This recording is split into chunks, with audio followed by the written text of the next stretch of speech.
بسم الله الرحمن الرحيم الحمد لله رب العالمين الرحمن الرحيم مالك يوم الدين إياك نعبد وإياك نستعين اهدنا الصراط المستقيم صراط الذين أنعمت عليهم غير المغضوب عليهم ولا الضالين اللهم صل على محمد وعلى آل محمد كما صليت على إبراهيم وعلى آل إبراهيم إنك حميد مجيد اللهم بارك على محمد وعلى آل محمد كما باركت على إبراهيم وعلى آل إبراهيم إنك حميد مجيد کم بحث چی پرون روانو اغا تفسیر القرآن بے اقوال الصحابہ او داغی مفہوم و معنی داوا چی کم آیت چی داغی پا تفسیر کے صحابی یو رائے پیش کی نو کدا رائے او دا تفسیر معقول المعنی نو نو دا دے معنی بدائی چی دا وحی دا او دا حدیث مرفوع دے او کدا معقول المعناو نو دا بیاد در رائی او رائی دا مجتہد کلا خطا کیگی او کلا حق ترسیگی نو سنگ چی دا نورو مجتہدین و آرادی دا قشانی دا صحابہ کرام و آرادی صحابم پا اجتہاد خبری کئی پا وحی خبری نکر پا صحابہ وحی نرازی او سیدھا سادہ خبر دا او پا نور مجتہدین و علماء و بانیم وحی نرازی وحی صرف پا پیغمبر رازی نو دا دی وجنا دا مجتہد سر اختلافم کی دیشی او خبر اغسطے کی گی او دا صحابہ کرام و ببارک چکم مناقب بیان شوی دی کم صفتونا او کم تعریفونا بیان شوی دی نو اغا منقبت خود مرتبی و چتوال دے یقیناً خود اغا مناقبو معنی دانا دا چی خامخا دا اغوی خبر منل لکا دا پیغمبر دا خبر پشانتی لازم دی دا معنی ندا منقبت پخپل زیرے دارنگ پا عام مجتہدینو کے فرق مراتبی خود پا صحابہ کرامو کے دن نوم فرق مراتبو او دا صحابہ کرامو نا علاوہ چی باقی کم مجتہدین دی و مجددین دی پاغی کم فرق مراتب شتا دا دی زمانے یو مجتہدم مجتہد دے و امام ابو حنیفم مجتہد دے نو فرق خوشتا بلکہ امام ابو حنیفم مجتہد و امام شافعی و امام مالکم مجتہد نو داغی پا منز کے ہم فرق شتا نو فرق او منقبت اگا پا خپل زیدے خوکب حدا پوری جو دا خبر دا لازم کیے دو تعلق دے نو اگا دا اس مجتہد خبر من اللازم ندی پا خلقو باندے چی خام خواب دا فلان کی مجتہد خبر منی او دا ارا خبر بمنی ذکر مجتہد کلا خطا کیگی او کلا حق ترسیگی نو دا خو سیدھا سادہ خبر دا خو اس خلقو پا خلقو بانے سپین رانا و رز پی تور تیار کردے نور مسئلہ خو واضح ہے دین بعد بیا تفسیر دا قرآن دے بے اقوال التابعین نو دا غیم دق حیثیت دے تابعین چونکہ دا صحابہ کرام و شاگردان دی او صحابہ کرام خودے رچت خلقو نو چی داغی شاگردان دی نو اغبا مچت خلقی زکر چی داغی خویونا او داغی عادتونا او داغی اخلاق او داغی علم اخو دا پیغمبر علیہ السلام ناغستے شویو نو خیارہ خبر دا چی دا دی پا دی جون کی دا رسول اللہ صلی اللہ علیہ وسلم دا جون یو عکسو یو نمونہ پکیوا نو چې دغه صحابه او چا برای راس علم حاصل کړی نو دا غیر صحبتم یو اثرو دا غی سره د ناشتم یو اثرو نو لازمه خبره ده چې دا غی مرتبه او مقام به د نور خلقو نو چتی در روانو خلقو په نسبت او دا غی د صحبت په وجه باندې بردی زړونو ته چې کومه صفائی ملاو شوی نو ابم د نور نه زیاتې نو دا منقبتونه په خپل زیدی لکه په یو حدیث کې دا راغلی دی چې لا تمس النار من رآنی ولا من رآ من رآنی چې هغه څوک به دوزخ ته نه ځي چې زه لیدلی یم په حالت د ایمان کې او یا هغه څوک لیدلی دي چې هغوی زه لیدلی یم نو د صحابه کرامو د شاګردانو دپاره هم مناقب دا لوی لوی خلق دي، دا مجاهد دی او دا اکرمه دی او دا حسن بصری دی او دا عطوا دی او دا مکحول دی او دا صحابه کرام، دا تابعین، دا به تو ګورې او روایات د دینم په تفاسیرو کې نقل شوي دي، خو د هغې مطلب هم اجتهادي آرا دي، دا هم اجتهادي آرا دي.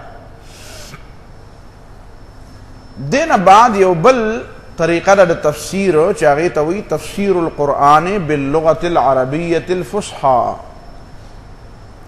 د قرآن مجید تفسیر په لغت عربي باندې چې هغه لغت فصیح لغتي. دا فصیح لغت ټکی مونږ ځکه لګوو او علماو ځکه لګولی دی چې نفس لغت عربي چې په هغې کې د فصاحت څه قید نه او څه شرط نه، هغه خو کله کله مفسد دی. لکه چې هغه عربي چې هغه د نورو ژبو نه متاثره شوي، د فارسی نه متاثره وي او یا په دې مزنۍ زمانه کې چې دا د کومه د فرانسیسۍ نه کومه عربي متاثره ده، تاسو به حیران شئ چې دا جدید عربي ګورئ، خاص کر د مصریانو عربي چې ګورئ، او په مصریانو کې هم هغه عرب چې کوم هغه ادیبان چې کوم داسې د اسلام او د شریعت ډېر زیات خیال نه ساتي او مغرب زده غوندې عرب دي، نو د هغې عربي چې تاسو ګورئ نو سړی نه وایي چې دا به عربي، هغه د فارسی د فرانسیسۍ ژبې هغه الفاظ په عربي په یو قالب کې راوستي دي چې هغه په لغت کې اډو پته نه لګېدلی چې دا لا پکې څه قصه ده. د هغې تراکیب او د هغې استعمالات ټول چې دي نو هغه د هغې مغربي ژبو نه متاثر دي. نو دې باندې خو استدلال نه کېږي، بلکې د دې نه مخکې چې کومې زمانې تېرې شوي دي، په تېره زمانه کې هم دا مشکله وه چې د هر چا په قول باندې او د هر چا په عربیت د استدلال وشي. په دې ادب عربي کې به تاسو وایئ عصر الاستدلال یو زمانه ده، عصر الاستدلال چې د چا په کومې زمانه کې به د چا په قول باندې استدلال کېږي په عربیت، نو هغه د ډېر زیات خلکو دا استدلال راښکلی دی نو د 3مې صدۍ پورې راښکلی دی، د 3مې صدۍ پورې. او چې کوم علاقې مجاورې وي د غیر عربو سره لکه یمن او بحرین او دا نور علاقې، نو د دې د علاقې د خلکو استدلال هغه دور چې دی دا په 2مه صدۍ کې ختم شوی و. د 3مې صدۍ هجري پورې د هغه چا د لغت نه او د هغه چا د ژبې نه استدلال کېدی شو چې کوم خلق د غیر عربو سره خلط نه دي، او چې کوم خلق د غیر عربو سره خلط شوي و عرب، نو د هغې د استدلال زمانه خو د 2مې صدۍ پورې وه بس، ځکه چې په هغې کې بیا نورې ډېرې ګډې وډې خبرې رالې. ګوره نفس اختلاط چې دی نو دا مضر نه دی، نفس اختلاط نه بغیر خو دنیا چلیږي نه. دا چې زمانه خو باډو په یو قوم نه راغلی چې هغه د بل قوم سره نفس اختلاط نه کړی. لکه وروسته به یو مسله راشي که چېرته مقراله او په هغې باندې مونږ بحث وکړو چې آیا په قرآن مجید کې غیر عربي الفاظ شته که نشته، دا یو موضوع ده. نو تقریبا د ډېرو خلکو دا رایه ده چې او په قرآن مجید کې غیر عربي الفاظ شته. نو دا ولې پکې غیر عربي الفاظ دي؟ وایي ځکه چې یو قوم د بل قوم سره ناسته پاسته کوي او د هغې خوا ځي او دی د هغې خوا ځي یا په هغې باندې لاري، نو لازما د هغې نه عادتونه او په هغې عادتونو کې بیا ډېر خویونه او بیا پکې ژبه هم شامله ده، لغات، نو دا د هغې نه سړی اخذ کوي. او دا خو تا ته پته ده چې د نبي علیه الصلاة والسلام د پیدایش نه مخکې چې کومه زمانه وه، په هغه زمانه کې خو هم د عرب چې دی د عربي قوح چې ورته وایي دغه مکې معظمې دا خلک چې دوی به خپل بچي دی بانډو مانډو تر دې دپاره لېږل چې دوی هغه اصلي عربي زده کړي. نو هغه اصلي عربي زده کوونکي چې دوی هغې به هم یمن ته او شام ته تلل. لإیلاف قریش ایلافهم رحلة الشتاء والصیف، نو په اوړي کې چې به دوی شام ته تلل نو د شام والو ژبه خو عربي نه وه، نو لازما چې شام ته به تلل نو هلته به تجارت هم کو، چې تجارت سړی کوي خو خرڅول اخیستل خو کوي، نو خبرې پکې راځي. نو چې خبرې پکې راځي نو کله به د هغې د ژبې لغت استعمال کړي، کله به هغه ستا د ژبې ټکی استعمال کړي. نو دا نفس خلط اختلاط چې دی او دا کسر انکسار چې دی او دا تأثیر او تأثر چې دی دا خو په دې لغاتو کې د مخکې نه جاري وو، خو فتوحات اسلامي چې زیات شو نو بیا دا اثر هم لږ زیات شو، په ډېر لوی تعداد کې دا ژبې بدلې شو. عرب هم غیر عربي ژبې نه متاثر شو او غیر عرب هم د عربۍ نه متاثر شو، یو ډېر لوی کثیر اختلاط را پیدا شو. د هغې د وجې نه هغه ژبو کې ډېر زیات فرق راغی او دا خو به زیات نه زیات دا و چې څوک به دغې تجارتونو سره متعلق و نو هغې به دا الفاظ استعمالول. لکه په دې موجوده زمانه کې چې فرض کړه یو سړی عربو ته ځي راځي نو هغه به دې چټایۍ ته فراش وایي، فرج ته به ثلاجه وایي، پوهېږې په خبره باندې. نو دا بعضې قسم نومونه چې دي دا د هغه چا په کورونو کې کله کله ماشومان دا نومونه وایي، فرج نه وایي ثلاجه وایي، یا چټایي نه وایي فراش وایي، یا موبایل نه وایي جوال وایي. نو دا نمونه هغه څوک وایي چې څوک عربو ته ډېر زیات ځي راځي، خو عام خلک دا نمونه نه وایي. عام خلک هغه نمونه وایي چې د هغې په ژبه کې کوم لفظ وي. نو عربي ټکي سره موږ وایو چې عربي فصحا باندې به د قرآن مجید تفسیر کې اصله چې د دې زمانې د عربۍ یو ټکی راوالی او په هغې باندې د قرآن مجید تفسیر شروع کړي. او دې نقطه کې لږ زه وضاحت کومه چې خبره باندې ته ښه پوره پوه شي، څه خفا پکې پاتې نه شي.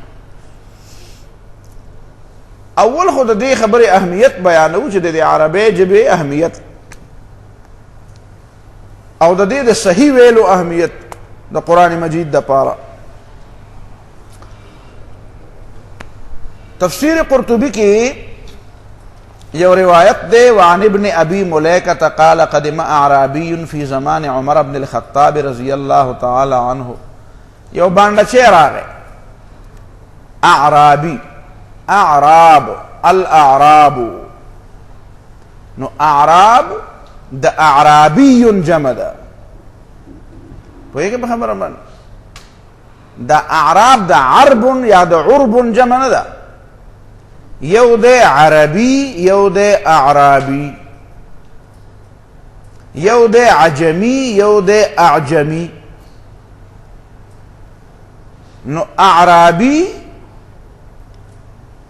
دا عربی نه دے جوړ شوی، اعرابی مفرد دے او اعراب جمع ده، لکه یهودی مفرد دے او یهودی جمع ده. جاء يهودي او جاءت اليهود وقالت اليهود. نو دا اليهود دا جمع ده دا يهودي او اعراب جمع ده دا اعرابي. خبر اب تاسو ورسېدې. البته دا عجمی او دا اعجمی په منځ کې فرق خلکو دا کړی دی چې عجمی غیر عربي ته وایي، د عجمی په مقابله کې عربي راځي او داغی جمع عرب رازی. العرب والعجم اريد منهم كلمة یا اريدهم على كلمة تدين لهم بها العرب وتؤدي لهم العجم الجزية. نو عرب او عجم دا اسم جمع دا، یعنی جمع خو نه دا، خو اسم جمع دا، لکه جند فوج قوم. نو دې ته اسم جمع وایي چې د دې اطلاق په مفرد باندې خو نه کېږي، خو په کثیرو باندې کېږي، په ډېرو باندې کېږي. قوم یو سړي ته نه وایي. نو عرب هم معنا یو سړي ته دوو سړي ته عرب نه وایي،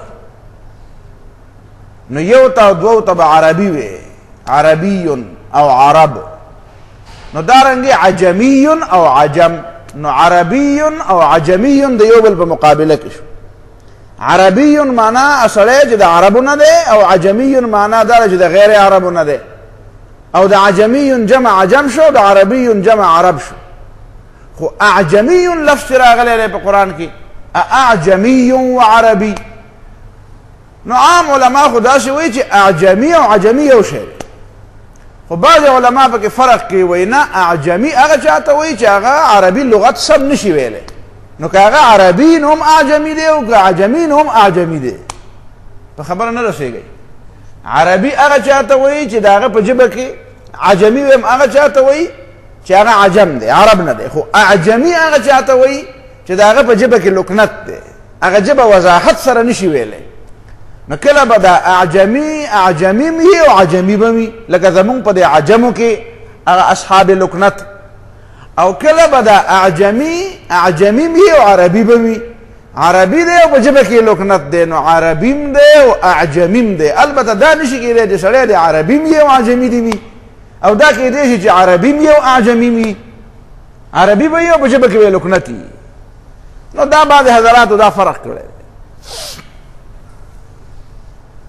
نو جاء اعرابی او اعراب خو جدا شی دی اعراب اخو تا په نحوه کې ویلی دی چې په یو لفظ باندې هغه حرکات چې د عامل د وجې نه راځي هغه پې ښکاره کول او چې هغه پې ښکاره شي نو دغې حرکاتو ته او دغې حروفو ته چې هغه په فاعلیت او مفعولیت دلالت کوي په معنا مقتضي د اعراب باندې دلالت کوي هغه شی چې دلالت کوي په معنا مقتضي د اعراب او د هغې په وجه باندې آخر د کلمې حقیقتا یا حکما مختلف کېږي نو څه کافیه خو نه وایم که نه خو دومره خو پې ته پوهېږي نو هغې ته اعراب وایي هغه بیا ته ځان له زده کوه تا زده کړي نو دا دی اعرابي جاء اعرابي الى عمر بن الخطاب في زمان عمر بن الخطاب رضی الله عنه دی راغی حضرت عمر په زمانه کې فقال نویوی من یقرئنی مما انزل على محمد صلی الله علیه وسلم سوق دی چې ما ته د هغې کتاب قراءت وکړي چې په محمد صلی الله علیه وسلم باندې نازل دی نو قال دا اعرابي وی ابن ابي ملیکه فاقرأه رجل براءه نو یو سړي د هغه په مخ کې سورت براءت ولوستو سورت توبه فقال نو په دې سورت توبه چې ورته لوسته نو داسې پکې ووی چې ان الله بریء من المشرکین ورسوله نعوذ بالله من ذلک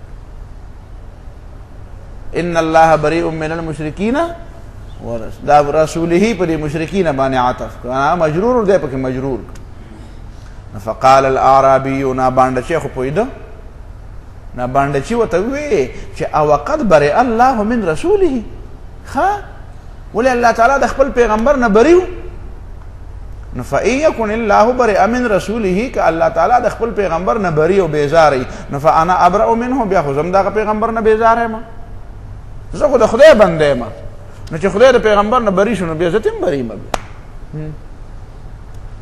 نو هغه بل سړي له خو جواب نه ورته او دې نه نو خبر چې دا خبره څنګه وشوه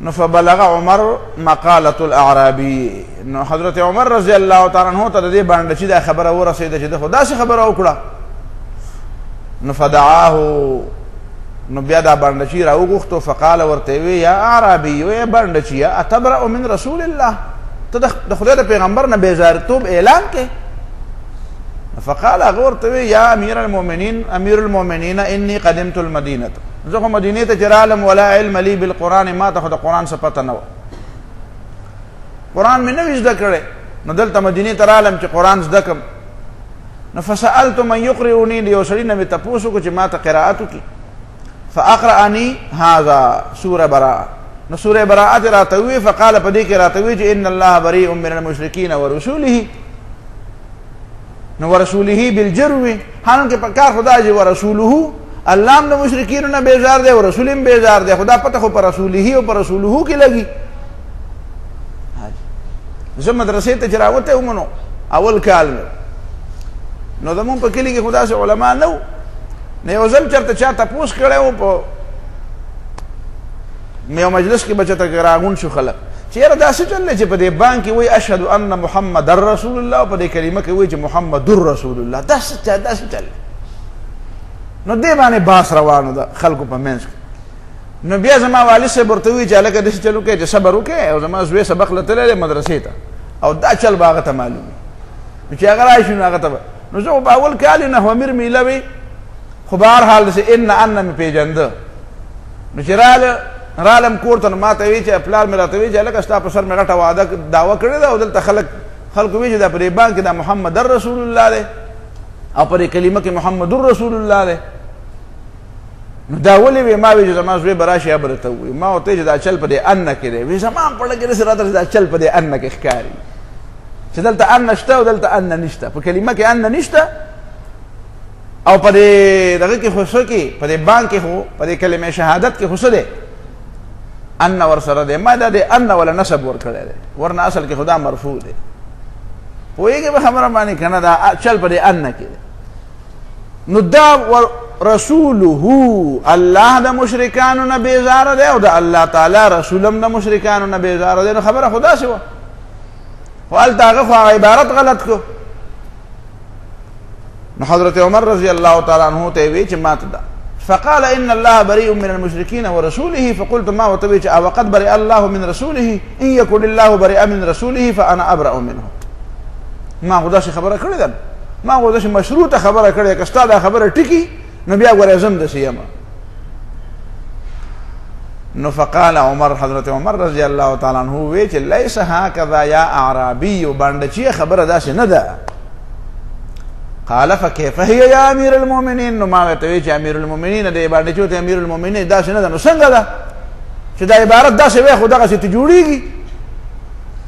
نو قال نو حضرت عمر راته وی چې خبره ده سدا چې ان الله بريء من المشركين ورسوله بالذم بالرفع. فقال الاعرابي نو اعرابي بیا وی چې وانا والله فخدای مې د قسمی چې ابرأ مما برئ الله ورسوله منه. زه دا هغه چانه بیزار یم چې الله او د الله رسول دا غنه بیزار دی. صحیح باندې چې وکنه خدا راځي چې پوي کړي نو چې هغه پوي ورو ولا غلط پوي کړي دا خیال دی. نو دا یو بنیادی خبره شو چې فامر عمر بن الخطاب رضی الله عنه حضرت عمر رضی الله تعالی عنہ حکم کو اعلان کو چې الله يقرئ الناس الا عالم باللغه. دې لپاره مې دا نقل کو الله يقرئ الناس الا عالم باللغه. هغه سره چې هغه په لغت عربي باندې عالم نه دی او رفع نسب نه پیژني نو هغه خلکو ته قراءت نه کوي هغه خلکو ته سبقونه نه وایي. نو زیم چې اوس څوک دا پابندي ولګي دا پابندي په کار ده چې نه به هغه سره په جماعت کې درس کوي د قرآن چې کوم سره د عربي ژبې په چل نه پوهیږي نه به تقریر کوي او نه به مخکې مونځ کوي چې په دې نه پوهیږي. ځکه چې کله کله مونږ داسې وینو داسې قاریان داسې کار وکړي که نه او داسې خبرې وکړي چې عقل به دې وخوځي ځکه چې هغه ته خو یې پته نه وي علم ورسره وي نه. یو ځل ما ته یاد دي بهر غالبا یو مونځ کې یو قاري مخکې شوی دا خو سم قاري نه و عالم خو خود نه نو قرآن کې چې راځي که نه وسيجنبها الأتقى ويتجنبها الأشقى الذي يصلى النار الكبرى. نو دې دغه اشقا په ځای اتقا وي قرآن خدا سي وي ويتجنبها الأشقى الذي څنګه دی قرآن کې مړه تاسو هم خطا حاجی لا يصلاها إلا الأشقى الذي كذب وتولى وسيجنبها الأتقى الذي يؤتي ماله يتزكى. ما شاء الله. نو لا يصلاها إلا الأشقى نو هغه لا يصلاها إلا الأتقى. نو ما وتویج لا يصلاها الا الاشقى غبیاوی اتقى. نو یو دوه درې ځله چې مې ورته وویل نو زه ته غلی شوم بیا نو چې بیا پاس نو بیا رالم ما ورته او نوی تللی ما ورته ویل چې دا سړي خو هلکه خو تا خو مونږ غرق کړو تا ټول شی وران کړو ته د اتقا او د اشقا په چل هغه د ما په دې کې څه دي خو اتقا په قرآن کې راغلی دی او اشقا پکې راغلی سم خیال دی وایي اتقا پکې راغلی او اشقام پکې راغلی نو د دې خو داسې مثال چې لکه په یو کور کې میخه مي او ښځه مي او ته بیا ډانګې مې هم ساتلی نو کله به د میخې دې سر له راچوم او کله به د ښځې دې سر له راچوم نو دا سړیتوب دی چې دواړه اسم دي نو او ډانګې پروت دی نو دا کومه طریقه شوه چې اتقام پکې راغلی او اشقام نو اتقا او اشقا په یو سیاق سبق کې نو بهرحال هغه سړی د ما نه ډېر سخت خفه شو چې دا خو تا زه بې عزته کړم. نو ما وی چې یا زما قادره خدای، اوس دا مونځ هم کاروبار شو. مونځ خو د خدای د عبادت دپاره و، او د هغې نه هم کاروبار جوړ شو. دی په دې کې دی چې دا اوس زما مونځ زما کار یې خراب کړ. زما خو نو څه مطلب دی چې که ته ګډې وډې ویم زه به غلی ناست یم. بیا چې هغه دغه حافظ نو بیا هغه باندې مې چې شروع کړ، نو خلکو ما ته وایي چې یو ځل ما راغله، ما ته وایي چې یاره جي زه خو ته مونږ په خبره کې په غم کې اخته شوم. څه وایي ته چې نه وې خو دې خلکو مونږ له دا منځونه کول، او اوس چې ته رالې نو په هر ځای کې پورې نښته یې. هغه وایي چې یو شانتې وې ته وایې دا ټیک دا غلط دی. نو پته خو مونږ ته دومره خو مونږ ته پته ولګېده دا دوی غلط دي. نو دا زمونږ د تېر منځونو سره به څه کېږي؟ ما یې بد تېر په هیر او باقي روزګار تېر په هیر او تا ته نور څه ووایم چې والله په بله لانجه واوړم. او ما یې نفلونه ډېر کوئ چې خدای پاک یې معاف کړي درته. نفلونه ډېر کوئ یعنې په دې خفه کېږي. نو پابندي لګول غواړي. حضرت علي رضی الله تعالی عنہ پابندي لګولې وه چې هغه سړی به په جماعت کې تقریر نه کوي چې کوم سړی د قرآن په ناسخ او په منسوخ نه پوهېږي. چې د قرآن په ناسخ او په منسوخ نه پوهېږي نو هغه سړی په جماعت کې تقریر نه کوي. هغه سړی به تقریر کوي او درس به کوي چې هغه د قرآن په ناسخ او په منسوخ پوهېږي. نو که دا پابندي ولګېده نو بیا به ډېرې مسلې سمې شي. دا ډېرې چمیګویانې او دا ډېر اخوا دېخوا به هم ختم شي. البته بعضې حضرات دا وایي چې ولې ته به دا څنګه پابندي ولګې؟ حدیث کې خدا راغلی دی چې بلغوا عني ولو آیة، که یو آیت چاته معلوم نه هم دی ورسوي. نو ما ورسوي تقریر ته وایي. د رسولو د تقریر نه بغیر څه بله طریقه شته که نشته؟ بلغو دې ته هم وایي چې دلته یې واوره او لاړ شه غلې غوندې هلته خپلې ښځې ته یې ووایه، لور ته یې ووایه، زوی ته یې ووایه. که دکاندار یې څوک در سودا دراله هغه ته وایه داسې. نو دې لپاره ضروري ده چې په محراب کې ودرېږي او تقریر شروع کړي. که دا شوق دی نو مخکې به د قرآن ناسخ او منسوخ زده کړي، عربي به زده کړي، تفاسیر به زده کړي، د هغې نه بعد به بیا دا کار کوي. د بلغو عني نه مطلب خو تقریر نه دی. بلغو تقریر ته خو نه وایي، رسولو ته وایي. نو رسولو خو مختلفې طریقې دي چې دومره نو ته به وایې چې په تقریر کې او په دغه رسولو کې څه فرق دی؟ ما یې په دې کې خو د ځمکې او د اسمان فرق دی چې په جومات کې ودرېږي او تقریر کوي. نو کله کله به تقریر ډېر مزیدار راشي نو خلک به دنه متاثر شي. نو بیا به دنه د داسې مسلو تپوس هم کوي چې د هغه ضرورت وي او تاله به معلومې نه وي. نو ګډې وډې به وایي. بیا به هلته کې د خپل تقریر لحاظ به ساتي چې هلته کې خو زما هغه شان کمیږي.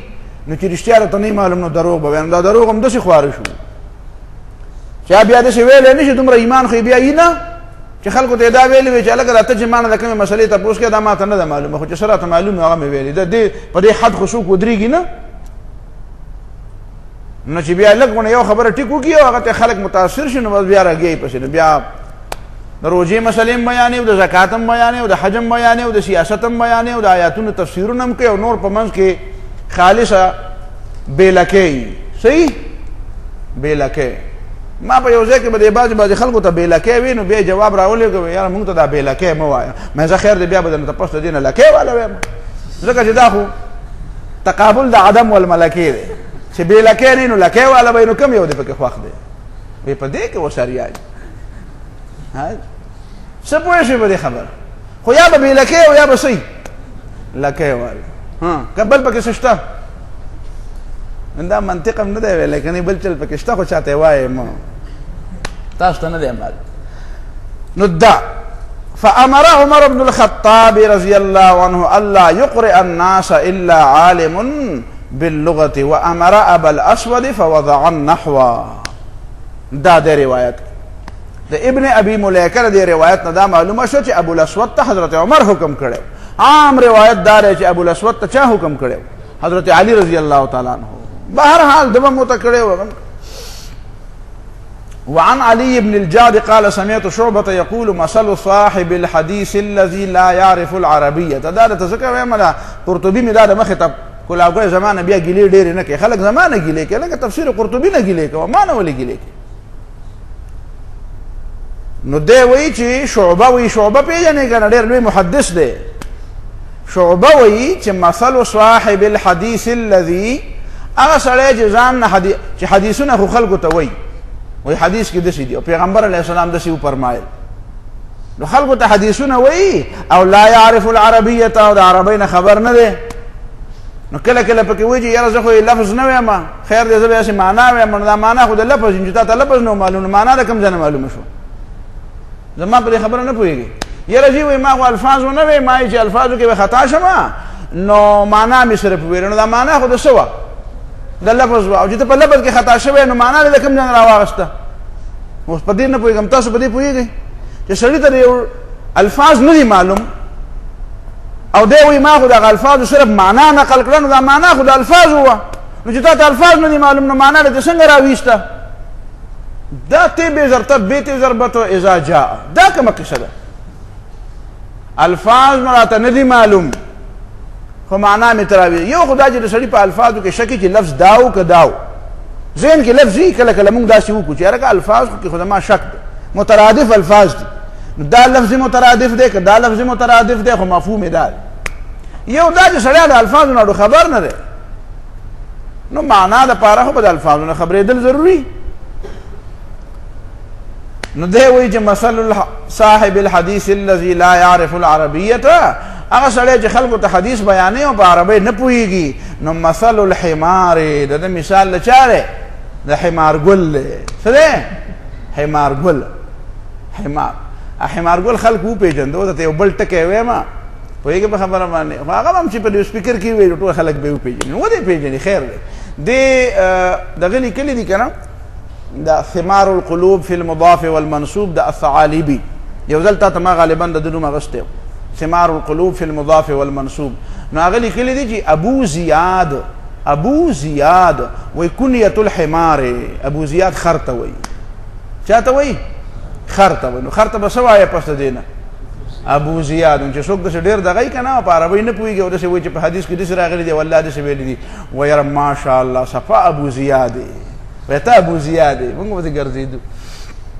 او هغه پکې یو شعر نقل کړی دی د ثمار القلوب والا، وایي چا رانه تپوس وکړو د زیاد د پلار څه نوم دی؟ زیاد پېژنئ که نه؟ پخوانی څه خبرې ته اشارې هم کوي، خو چې چا تاریخ کتلی نو زیاد د پلار څوک دی؟ هغه ورته شعر ووایو چې زیاد لست اعرف من ابوه، زیاد لست اعرف من ابوه، د زیاد پلار خو راته نه دی معلوم، خو ولکن الحمار ابو زیادی، دا راته پته ده چې حمار ابو زیاد ته وایي. حمار ته څه وایي؟ ابو زیاد وایي. نو ته ورته وایه چې یا ابو زیاده، نو دا مثل الحمار د ده مثال د چا دی؟ او علیه مخلات، چې په هغه باندې هسې هغه مخلات پروت دی، هغه کټ څه ورته وایي؟ هغه ټوکری پې پرتی. مخلات هغه ټوکری ته وایي چې په کوم کې خلک د کور نه خځلې وړي، او عام بیا وروستو نه عام شوی دی، نو هغه مطلق چې ګیا میا او څیزونه میزونه پکې راوړي، نو هغې ته هم بیا مخلات وایي. عام طور په پښتو کې هغې ته مونږ کوری وایو، داسې د دې پړو نه یې غړلی او داسې جال غونته کې یو شی کوری ورته وایي. تاسو به ورته څه وایئ په خپله ژبه کې؟ ځان له څیزونه یي که نه، د اس دپاره ځیني او د څه شي دپاره کوري او د څه دپاره به انډي او د څه دپاره به غوندي او هغه دانې چې پکې چې هغې ته غوندې وایي. پوهېږې په خبره باندې؟ او هغه د پاسه چې پې پروت هغې ته کته وایي. نو دا ځان له نومونه دا زده کوه. علیه مخلات، وایي د ده داسې مثال دا هغه خر دی چې په هغه باندې د پاسه ټوکرۍ پرته وي، چار ورته وایي، چار هم ورته وایي. خو په چار او په ټوکرۍ کې دا فرق دی چې ټوکرۍ وړې ته وایي او چار غټ ته وایي. چا ګیا پکې اچوي هغې ته چار وایي. نو دا ټوکرۍ پې پرته یا هغه کورۍ پې پروتي په خر د پاسه، او لا علف فیها، ګیا پکې نه وي. څه پکې نه وي؟ ګیا پکې نه وي. هسې کورۍ وي او ټوکرۍ وي خو ګیا پکې. دا مثال د چا دی؟ دا د هغه صاحب دی چې هغه حمار، او په حمار او په حمیر کې او داسې پسې لږ غونې چې داسې معمولي غونې پکې که نه د عجب اخوا دې خوا کې، نو بیا پکې ډېر فرق نشته. پوهېږې په خبره باندې که نه؟ ښه جي زه دا نور پسې اخوا نه ځم. علیه مخلات لا علف فیها. بل یو روایت پکې دلته ذهن کې یاد وساتئ. قال ابن الأنباري وجاء عن أصحاب النبي صلى الله عليه وسلم وتابعيهم رضوان الله عليهم من الاحتجاج على غريب القرآن دا د پیغمبر طریقه مو د صحابه مو د صحابه کرامو طریقه چې راغلی دی د پیغمبر خدا صلی الله علیه وسلم د صحابهونه او د تابعینونه من الاحتجاج على غریب القرآن ومشکله باللغة والشعر چې هغې به د قرآن مجید د مشکل لفظ دپاره په دلیل کې لغت او شعر پیش کو د مشکل لفظ تشریح چې به یې کوله نو د هغې دپاره به په لغت دپاره به څه پیش کو شعر به پیش کو لغت به پیش کو دا والشعر پکې یاد ساتئ باللغة والشعر ځکه چې آپ هغه سوالات کې به زه یو لفظ ویم انشاءالله العزیز نو هلته به تا ته دا پته لګي چې ګورئ استدلال چې خلک کوي نو لغت به م وایي او شعر به م وایي خامخا به داسې څه شی را پیش کوي که شعر دا لغت او شعر دا دوه ګواهان دي چې ګواه یو و بیا دعوه نه ثابتېږي د لغت دپاره به دوه ګواهان پیش کوي یو به شعر پیش کوي او بل به څه نو دا د هغوی طریقه وه مونږ خو چې عربی ویلې دي مونږ وایي دغه دي چې عرب ووایي مونږ وایي دا ټیک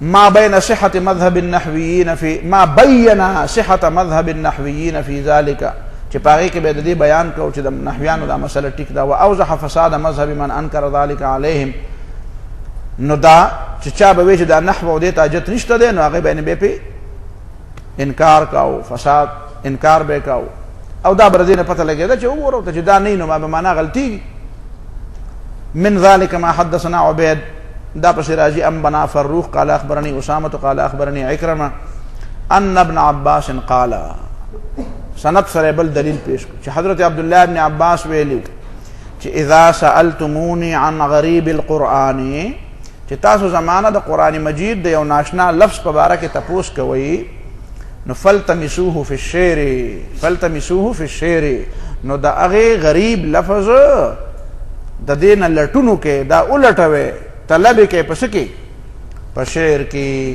فإن الشعر دیوان العرب ځکه دا شعر خو د عربی ژبې رجسټر دی دا خو دیوان دا خو دفتر دی نو چې کم کاغذونه ته ګورې نو د هغې متعلقه دفتر ته به ځې نو د عربی ژبې د لغت دپاره به د عربی ژبې اشعارو ځای به ورځي الشعر دیوان العرب دا پر عربو پر یونیورسټو کې دا خبره ډېره مشهوره ده دا دغه خو کار نه کوي دا خبره ډیره مشهوره شوې ده چې الشعر دیوان العرب دې وجه نه دا پر مدارسو کې چې دا د عربي ژبې د اشعار او دا 7 معلقه او 100 دا متنبي او دا لوستې کېږي نو دا ولې لوستې کېږي دا ځکه چې دې باندې تا ته عربي زده شي که نه عربي زده شي لغت پې زده شي دا امام مالک رحمه الله قول په شعب الایمان کې نقل شوی دی د بیهقي او مولانا مرحوم چې دی هغه په علوم القرآن کې نقل کړی دی چې لا اوتا یا لا اوتیا دواړه به ټکي برجل غیر عالم مال دې را نه وستی شي داسې سړی چې غیر عالم بلغت العرب د عربۍ د لغت علم ورسره نشته او یفسر کتاب الله او د الله تعالی د کتاب تفسیر کوي خلکو ته لګیا دی او د عربۍ د ژبې د لغت نه عالم نه دی او دې لګیا دی خلکو ته قرآن بیانوي په ټي وي کې راځي او یا په جماعت کې ناست دی الا جعلته نکالا مگر زبا هغه ته عبرتناک سزا ورکم نکالا نخې به پکې وکم دا د پښتو صحیح معنا ځکه نکال هغې عبرتناکې سزا ته وایي چې د هغې اثر تر ډېره پورې باقي لکه پوزه تې سړی پرېږدي چې پوزه تې پرېږدي نو دی به ګرځي نو دی به بیا 20 کاله به تېر شي نو خلک به وایي چې یاره د دې سړي دا پوزه پیدایشي خو پرې نه وه دی ته چا پرې کړې ده نو بل څوک به ورته ووایي چې دا ده به د قرآن مجید بیان کاوه په عربۍ نه پوهېده نو دا ته پلانکي مولوي صاحب پرې کړې ده امام مالک رحمه الله ته پرې کړې ده نو امام مالک خو اوس وفات شوی دی خو خیر امام مالک زمونږ هم امام و یوازې امام ابو حنیفه زمونږ امام نه و که نه د امام شافعي د چا امام دی ستاسو دی که نه دی دا ټول زمونږ امامان دي دا بېله خبره ده څوک به غټي څوک به ورکوټئ خدا امامان ټول زمونږ د اهل سنت والجماعت امامان دي ابن عبدالبر مالکی رحمه الله په جامع بیان العلم وفضله کې لیکلي دي رحم الله ابا حنیفة كان اماما ورحم الله الشافعي كان اماما ورحم الله مالكا كان اماما ورحم الله احمد كان اماما حالانکه هغه مالکی دی ودا ټول باندې الله تعالی رحم وکي، دا ټول زمونږ امامان،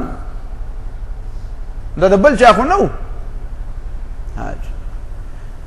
نو امام مالک وایي چې الا جعلته نکالا، چې عربي ژبه باندې نه پوهه او د قرآن تفسیر بیانوي نو زه به ورله عبرتناکه سزا ورکړم. نو بس زمونږ خو نن سبا وس نه کېږي چې سزا وله ورکړو، خو دا د ژبې وس هم کېږي چې مسله خلکو ته بیان او چې داسې نو الله تعالی دې وله سزا ورکړي، ځکه دروغ خلکو ته وایي. او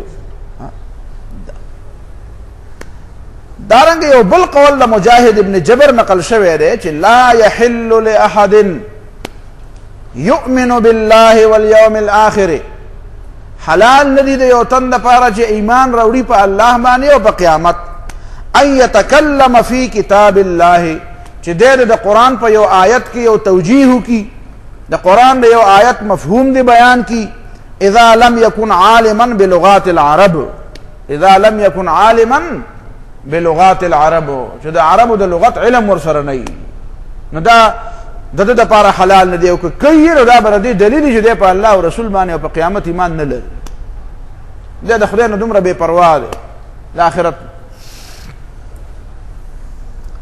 دې نه دا معلومه شوه چې د عربۍ ژبې علم دا د قرآن مجید دپاره ډېر زیات ضروري دی. خو دا دویمه خبره بیا ورپسې ډېره زیاته ضروري ده، څنګه چې دا مخکینۍ ډېره زیاته ضروري ده، نو دا دویمه ورپسې د هغې نه ډېره زیاته ضروري ده. هغه دا ده چې هسې نه چې یو سړی وایي چې زه عالم بلغت العرب یم، لکه تاسو ته به پته وي چې د سر سید احمد خان هم د لغت عربي نه واقف و.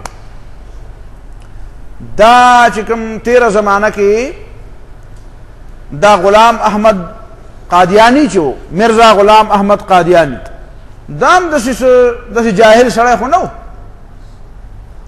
دا هم د عربۍ ژبې نه ښه واقف و، د عربۍ ژبې علم ورسره و. دارنګې دا مرزا غلام احمد پرویز چې دی دا هم د عربۍ ژبې نه واقف و، لغت عربي زده کړی و. نو بیا د دې معنا دا شوه چې هغې ته بیا حق حاصل دی چې تفسیر د قرآن وکړي.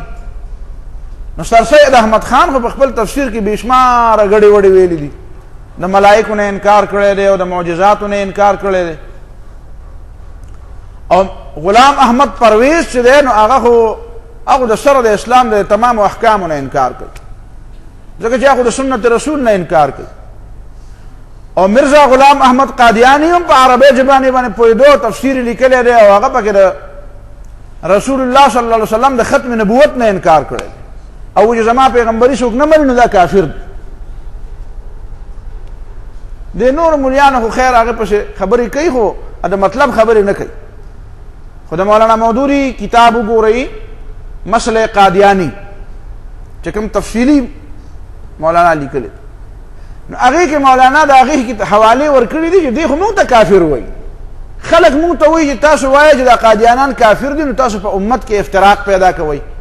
نو افتراق خو ده را پیدا کړی دی، ځکه د پیغمبر دعوه د پیغمبرۍ دعوه چې څوک وکړي نو د هغې معنا خو دا ده چې پیغمبر خو د ایمان حصه وي، پیغمبر منل ایمان وي او نه منل کفر وي.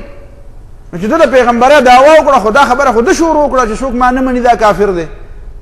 او یوازې دا نه چې د دې دعوې نه دا معلومېږي، بلکې عملا هغه دا خبرې بار بار کړي دي. او زه به دله حوالې راوړم چې کومې مولانا ورکړي دي. نو هغه وایي چې څوک په ما باندې ایمان نه لري، نو که زما دعوتو ته رسېدلی دی خو نه دی رسېدلی، خو چې په ما باندې څوک ایمان نه لري نو دا کافر دی او د دایره اسلام نه خارج دی او دا جهنمي دی. دا چا وایي؟ دا د غلام احمد قادیاني وایي. نو دومره خو هغه هم خر نه و، دومره خو په دې باندې پوهېدو چې د پیغمبرۍ د دعوې معنا دا ده. د پیغمبرۍ د دعوې سره د دې خبرې ګنجایش څوک نشي پرېښودی چې هلکه د پیغمبرۍ دعوه مې کړې ده او که څوک مې مني نو مسلمان دی او که څوک مې نه مني مسلمان دی، بیا خو هغه دعوه کمزوري کېږي. نو هغه ورته ښه سوچ کړی و چې د پیغمبرۍ دعوه هم کوم او بیا به ورسره خامخا دعوه یم چې څوک مې نه مني نو کافر دی. نو دا خلک خو په عربۍ ژبه باندې پوهېده. دا اوس چې کوم د دې صاحبانو کوم مشر دی په لاهور کې ناست دی نو هغه هم په عربۍ ژبه پوهېږي، داسې نه چې په عربۍ ژبه نه پوهېږي. دا زموږ دا مردان والا پې نه پوهېږي او هغه پې پوهېږي، دی یې لګیا دی. هغه د ده هغه پیر چې دی هغه پیر بی فقیر او دی مرید دی که مرید دی، د مریدانو ته مرید وایي نو خیر ټکی هم دومره دغه نه یو لکه بل ورځ دانشور ته دانشور وایي نو د مرید ته پس د دې نه څه وایي مرید نو دا مردان والا دا لاهور والا مرید دی او لاهور والا د سر سید احمد خان مرید دی او سر سید احمد خان د انګریزانو مریدو دا شجره نسب ده دا څه ده شجره نسب شجره خبیثه نو دا مریدان چې دي نو دا مریدان کې ځینې مریدان په عربی پوهېږي خو دومره خبره ده چې د دې نیتونه هم صحیح نه دي او ایمان او اخلاص هم هغسې نه دی داسې نه وایم چې بالکل کافر به وي که چېرته کلمه یې ویلي او رښتیا مسلمان یم زما پکې څه کار دی خو زه خو وایم دا کار غلط دی ما ته خو داسې ښکاري چې دا د فریمیسن ارکان دي پوهېږې په خبره باندې علامات داسې وایي والله تعالی اعلم نور زه خو ورسره څه شریک نه وم چې کله د پارم دستخط کاونه چې په هغه وخت کې خو ورسره زه ولاړ نه وم وایي خدای چا لیدلی نه دی خو د قدرتونو نه یې معلوموي د څه نه یې معلوموي د قدرتونو نه یې معلوموي نو مونږ هم دا معلومو د دې خبرو نه او د دې انداز نه چې ولې چې کوم صحیح خلق نه او صحیح دعوت د دین پیش کوي هغې ته خو ما ته یو ټي وي والا څو کاله راشي وشو چې ماله جرګې راولي او د یو چا په ذریعه د بل چا په ذریعه چې ته مونږ لا په هفته کې په میاشت کې یو وخت راکړه ما ورته ویل چې شرط دا دی دوه شرطونه دي که دا شرطونه منې نو وخت در کوم کنې نه در یو شرط زما دا دی چې ما کوم بیان کړی د هغې متعلق به سوال کوی چې کومه خبره ما په تقریر کې نه بیان کړي د هغې متعلق به سوال نه نمبر 1 شرط دا نمبر 2 شرط دا دی چې زه په کوم مجلس کې ناست یم په هغه مجلس کې به ښځه نه وي ناست بس دا زما شرط وایي ولې ښځې دې بدې شي ما یې ښځې خو زمونږ میندې هم ښځې دي زمونږ نیاګانې هم ښځې دي زمونږ تروریانې هم ښځې دي ښځو د بدې کېدو خبره نه ده خو چې ټي وي ته مخامخ کینی په ټي وي کې ناست او ټوله دنیا او بیا د سړو سره په مشغول مجلسونو کې ناست او خبرې کوي نو دغه بې حیا نو بې حیا ښځو ته نه مخامخ کېږم ته دا ووایه چې هلکه ته د بې حیا ښځو نه بیللې ده بس بیللې مې صحیح خو نه مخامخ کېږم ځکه چې زه دومره بې حیا نشم کېدی څنګه چې ما ته پته لګېدی دا څنګه بې حیا هغه جرئت ته چې مور خیرې کړې وي نو خدای دې د بې حیا ښځو سره ور مخامخ کا نو دا معمولی کار نه و او نه په حیا او نه په عزت او نه په څه او نه په څه نو چې څنګه انداز کې خبرې کوي په هغه انداز کې هم خبرې نشو کولی نو فایده څه شوه بیا به اختلاف پیدا شي نو خلک به بیا وایي د مولیانو د ښځو جنګ دی وایي به څه دی جنګ وایي به د مولیانو د ښځو څه دی جنګ دی نو زه د ځانه تماشه نه جوړم زه دومره بې وقوفه نه یم او نه مې دومره شوق دی چې په ټي وي چې زما شکل خلک ویني نه یې دیني که نه څه چلو شو ولې زما په شکل لیدو کې څه ثواب دی ته وایې چې د دین دعوت دی ما د دین دعوت زما د وس مطابق چې څه کېږي زه کوم دا حساب را سره ته مه کوه تا راله دا اهلیت او صلاحیت نه دی را کړی دا حساب به را سره الله تعالی کوي او زما دعا ده چې الله تعالی نه د را سره حساب ونه کړي بې حسابه دی الله تعالی ما وبخي په خبره پوهېږئ دی نه ما سره لګیا دی حساب را سره کوي ته داسې وکړه او ته هغسې وکړه ته به ما ته چل ښې ته ما ته چل مه ښایه په خپله کوه که نه چې ستا ډېر شوق دی نو زه ټي وي ګانو لکه نو هغه خو پکې شپه ورځ لګیا دی او دا حاجي نو قرآن بیانوي نو دا مریدان چې دي ما دا وایم څه دي اندازه داسې ده چې چل به یې ځکه دا دې ته چې ډېره توجه ده هغه غالب یو شعر ویلی و یو سړي ته مې وویل چې ته چې په دې لاره باندې دا ګډ وډ روان یې نو دا به تاسو سکلي ځکه هغه وایي چې نه مې دي سکلي نو چې نه دي سکلي دا نور خلک خو سم روان دي نو ته ولې ګډ وډ روان یې دا نور خلک خو څه دي چې چا نه دي سکلي جی نو ځکه وایي چې کچھ تو ہے جس کی پردهداری ہے کچھ تو ہے جس کی پردهداری ہے څه شی شته دی چې هغه ته ښکاره کول نه غواړې نو خبر هم دا ده نو دغه مریدان خو په عربۍ ژبه پوهېده څه نه څه اصل خبره دا ده چې تا ته چې ما خبره وکړه چې قرآن مجید د تفسیر طریقه دا ده چې تفسیر د قرآن په قرآن تفسیر د قرآن په سنت او تفسیر د قرآن په اقوالو د صحابه او تفسیر د قرآن په اقوالو د تابعینو دی دا څلور واړه خبرې په ځای پرېښودې او تفسیر القرآن باللغة العربیه شروع کړو او فصحاء ټکی ته یې لرې کړو که خبره باندې نه پوهېږئ نو دا تفسیر د قرآن خو په عربۍ ژبه باندې کېږي خدا مرتبه د تفسیر باللغت د هغه تفسیر بالقرآن، تفسیر القرآن بالقرآن او تفسیر القرآن بالسنه او باقوال الصحابه والتابعین نه بعد ده. او دی ولګېد دا مرتبه تر مخکې کړه. نو کم شی چې د څلورو مرتبو نه بعد او تا د څلورو مرتبو هغه شی رامخې ته کړې، هغه د هغه څلورو واړو نه رامخکې کړې، نو دا ترتیب دې وران کړه که دې وران نه کړه. او که ته بیا وایې چې ترتیب په اهمیت نه پوهېږم، نابل ور مې ته مثال ویلی و. ترتیب یو خپل اهمیت شته که نشته؟ دې جومات ته رنګونه ورکول او په دې کې بلپونه لګول او پنکې لګول مخکې و، که د دې بنیادونه کنل او د دیوالونه وهل او چت مخکې و. نو که ته وایې چې مړه خو هر څه کل پکې کول پکار دي که نه، نو لا بنیادونه یې نه و کنېستي شوي او تا وله پکي راوړي. زمونږ یو استاد و الله تعالی دې وبخي، مولانا تاج محمد صاحب، زما خو ډېر مشفق استاد و. ما ورسره په ابتدا کې ډېر مناظره هم کړې وه، پېژنده مې نه.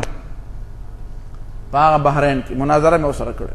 د مولانا مودودي په حق کې څه خبره وکړه، ما نه پېژنده، زه به پورې ونښتم. نو هغه ته خو دلایل نه و معلوم، خو د چا نه به یې خبرې اورېدلې وې. ما ته ویې ته خبرې وې، زه لوی مدرس یم، ما یې کښېنه مړه په مدرسه کې به چاته ټلی وایي.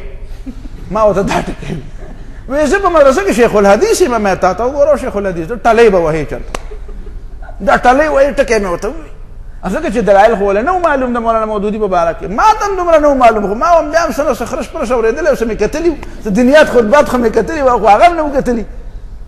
هغه دا د روژې نه مخکې دا کیسه وشوه او د روژې نه پس زه د شیخ صاحب نه خفه شوم چې مولانا عنایت الرحمن صاحب نه خفه شوم. ما ورته ما ته بدیع المیزان خارجي وایه، وی نه ویم درته. نو بس هغه ما یې وی راته که نه وی نه ویم، ما یې وی که نه وی نه ویم، ما چې نه وی نو بس لاړم، سلام علیکم، لاړم بسترې مې وتړله.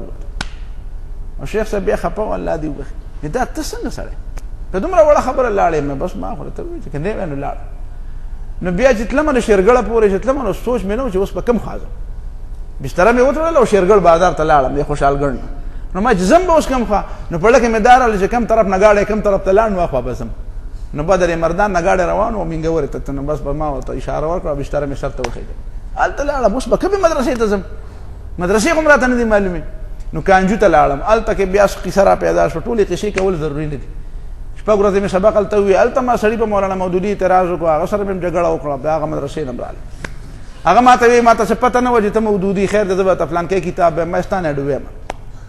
هغه نه رالم مظهر العلوم ته، چې رالم هلته مې نقشه وکتله، کافیه مې ویله په هغه کال باندې، کافیه او شرجامي او نور الانوار دا کتابونه مې وی. نو کتابونه مې خوښ شو. چې خوښ شو چا نه مې تپوس وکړو چې دا کافیه د کوم مولي صاحب سره ده؟ نو وی دا د تاج محمد مولي صاحب سره ده. نو چې هغه ما یې دا تاج محمد مولي صاحب کوم یو دی؟ نو چې هغه یې راته وښود، وی هغه دی ناست دی. چې ما داسې د بار نه تماشا وکړه، ما حقه مولي صاحب چې ما ورته ویلي چې ته به ټلی وایي. سوچ مې کاوه چې اوس بیا بستره علمه بل چېرته ځم، دا به ټول کال زه ګرځم. بس ما یې داسې چل دی چې په مدرسه کې طالبان هسې هم ډېر دي، 30-40 کسان به په یو پیریډ کې به وو. ما یې ګڼ طالبان دي او زه هسې هم دومره ډېر غټ سړی نه یم، خو داسې په دې ګڼه کې به ورځم دننه و، بس پټ غوندې به ناست یم، بیا به ترې راوځم. بس دا تکنیک مې شروع کړ. استاد ته مې مخامخ نه کېناستم، خو د چا نه به شاته کېناستم. سبق خو مې ډېر زیات خوښ شو، کافیه خو هغه داسې ویله او شرجامي مې بیا مې ورسره شرجامي م واخېسته. ما یې چې داسې سبق خو بل ځای نه میلاوېږي، داسې په دې ګوتو کې به یې دا سبق جوړو، الله دې وبخي، ډېر ماهر انسان او داسې غټ غټ برېت یې پرېښودي. په هغه ورځ کې زما معمولي دا شونډه شنه شوې وه، زما داسې عادت به ما په دې برېتو داسې ګوتې والې او داسې پلن به ناست وم، ټوپۍ به مې داسې دغه وه. نو هغه به ما ته ویل، بیا وروستو بیا به ما ته ویل طالبانو په شانته کښېنه، داسې دا یو زنګون مات کړه او دا بل دغه کړه. ډېر خوش طبیعته سړی. نو یو هفته تېره شوه، سبا بار به مې طالبانو ته سبق هم اړو. هفته بعد چې سبق ته ورغلو دننه، زه خو پټ ناست یم هلته. مولوي صاحب تپوس وکړ، یاره دومره سبق مې یو میاشت سبق مې ووی او پته نه لګي چې هسې کوتکان یې که څه د پورنخلي. وی نن دنه تپوسونه کړو. به چې تپوس شروع کړو، چې اول ځل تپوس شروع کړو، ټول طالبان خاموش شو. چې خاموش شو، بس هغه جواب ما د هغه ځای نه راوشغاوه. هغه مولوي صاحب داسې خوش طبیعته سړی و. وی پو دا څوک دی؟ دا خبره چا وکړه؟ دا یو طالب دې خوا شو، بل دې خوا شو. چې ما ته یې داسې کتل، ما ته وایي پلاره وایي دلته هم نه خلاص نه شو. بس د هغه ځای نه زه راپاڅېدم، ما مولوي صاحب ګورې بس زړې خبرې تېرې او بس نوې خبرې. ما یو هفته وشوه شاګرد شوی دی یم. وایي ښه ته چې راغلی دلته کې څومره ورځ؟ ما زه په فلانکې ورځ راغلی یم، دا سبق مې ووي دا مې ووي.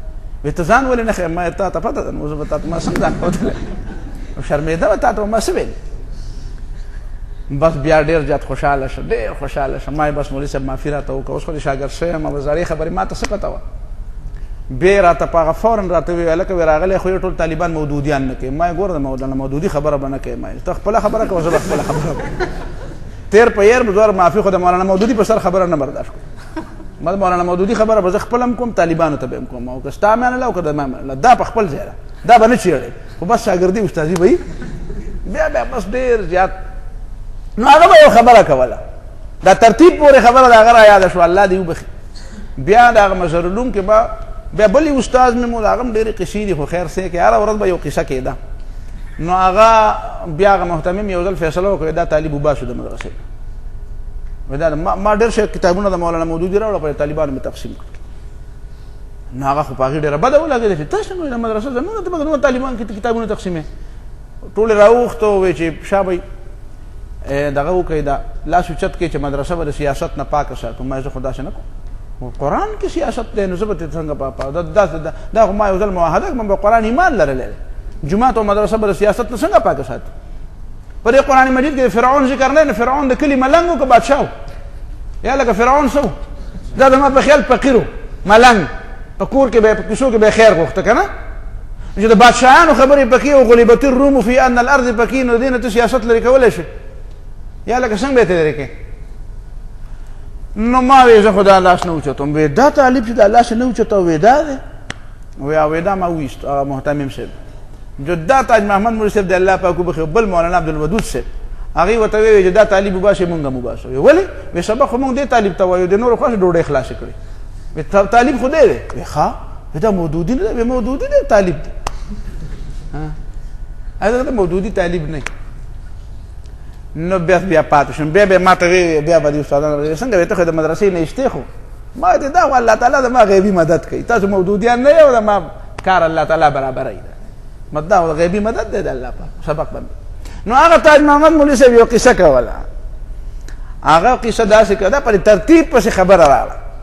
نو هغه وی چې یو ساده سړی و، نو د شپې ته ځنګل ته د لرګو د کټ کولو دپاره، نو د تبرګي په ځای باندې سمسۍ راغستې وه.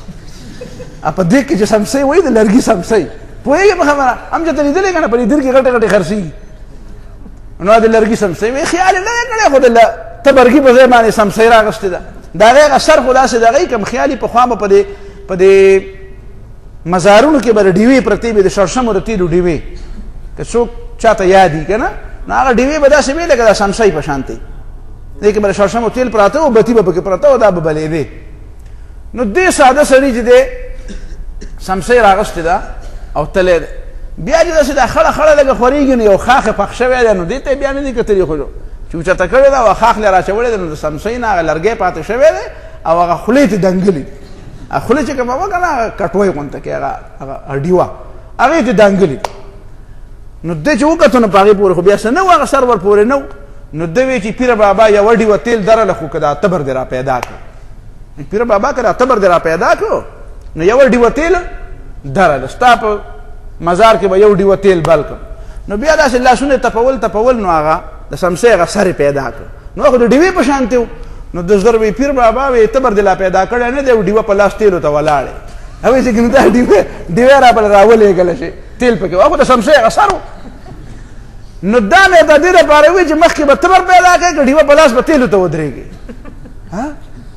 نو دا د دې خلکو دا غلطي ده، بنیادي غلطي دا ده چې تفسیر د قرآن په لغت عربي سره خو کوه، خو دا تفسیر د قرآن په لغت عربي باندې تابع دی د هغې مخکینو اصولو، چې دا په لغت عربي باندې تفسیر به مخالف نه وي د تفسیر القرآن بالقرآن سره، دا تفسیر القرآن باللغت العربیه به مخالف نه وي د چا سره؟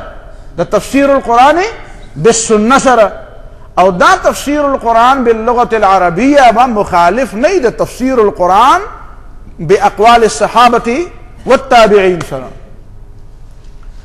نو که په دې حدودو کې په دې څلورو پړوو نه بعد بیا دا پنځمه پړوی ده، دا ترتیب دې نه مات کړی، نه بیا په لغت عربي باندې تفسیر کوه، او چې لغت عربي دله نه درځي نو بیا به نه کوې.